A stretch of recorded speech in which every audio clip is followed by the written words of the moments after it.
So here's the offending Toolpro tin. Now, two things I found with it. Well, this top thing had a slight bow in it, which I've now knocked out, and it doesn't seem to be bowing with weight on it again. I sat on it before and it didn't bow this time. So a slight bow didn't help things, as it then was striking this and pushing it down. Now, there is a little bit of play in this now, but the drawers move freely. Now, when I lock it, drawers don't, because that drops in there. And I unlock it, it can move freely.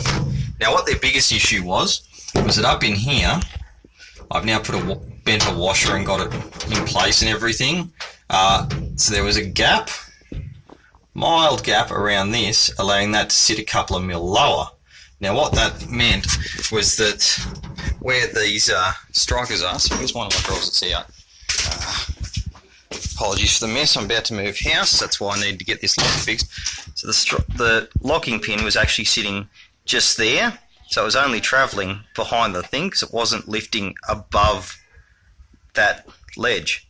So it was actually just sliding back and forth to there because it couldn't get enough travel to actually get to the full height, because that tiny little millimetre gap was actually allowing this whole arm to sit down, which was annoying.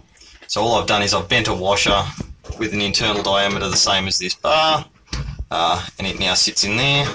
I've got to try and figure out some travel on that bar so the washer doesn't fall off. Because I've bent it to the back, the washer pretty much hits the back edge anyway, and